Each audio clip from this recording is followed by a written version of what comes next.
In a universe only slightly askew from our own, a single choice on Asgard sets the nine realms down a very different path. Odin, wise but wary, senses greater instability in the Bifrost than before.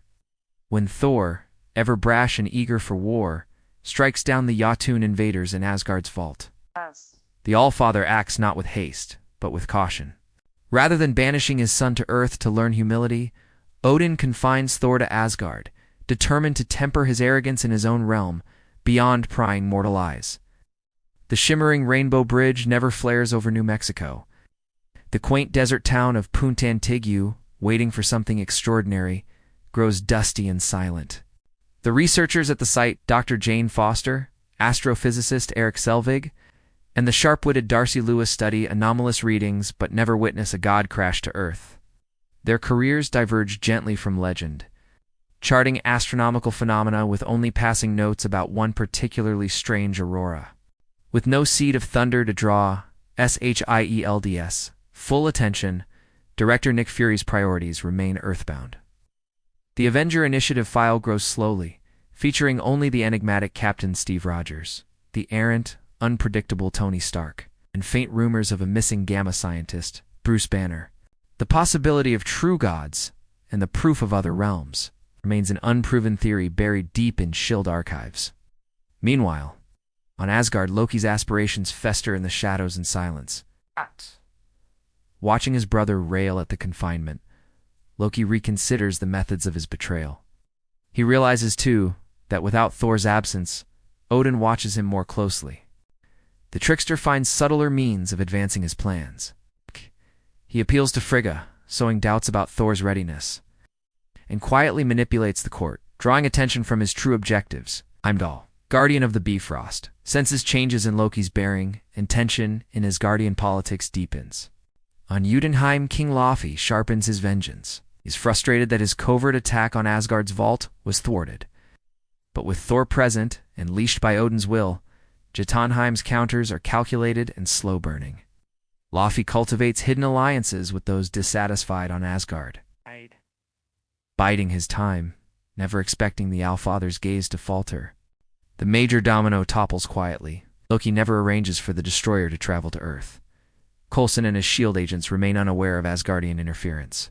Without the chaos of a god's arrival, SHIELDS resources are not redirected.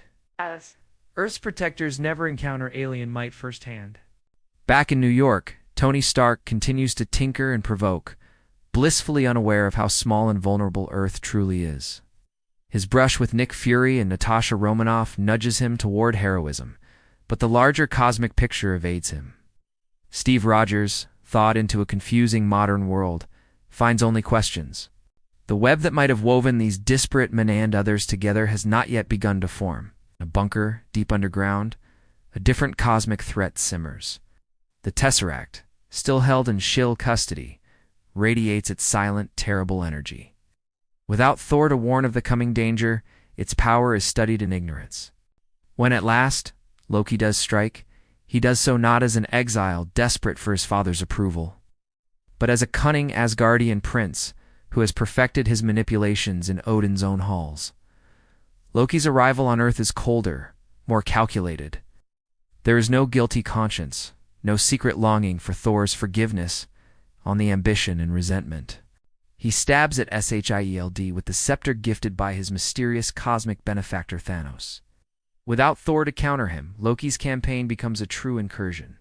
Earth's mightiest defenders never converge in one place. S.H.I.E.L.D.'s agents fall back. In desperation, Fury seeks to assemble his scattered champions. Stark flies solo. Steve Rogers is still finding his place in a world gone strange, and Bruce Banner is hidden in a far-off city, tracking rumors of gamma radiation rather than gods. Odin, sensing the shifting tides, at last realizes what his caution has wrought. Reluctantly, he releases Thor to act but Thor, untempered by hardship on Midgard, and lacking the affinity with mortals he was meant to gain, enters battle as a god, not a man. He thunders onto Earth, scattering adversaries, but finds little cooperation or understanding from the people he was once meant to serve. Jane Foster never knew him. The mortals trust him little. His hammer brings only thunder and war, with none to temper him.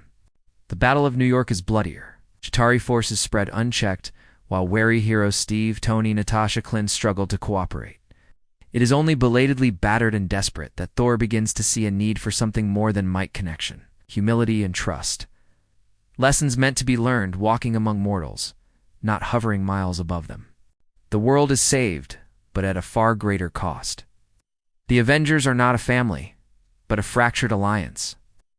The cracks of pride and misunderstanding linger, and in their wake, Earth braces for darker days, never knowing how close it came to a different, better fate had a god of thunder first walked among them as a man.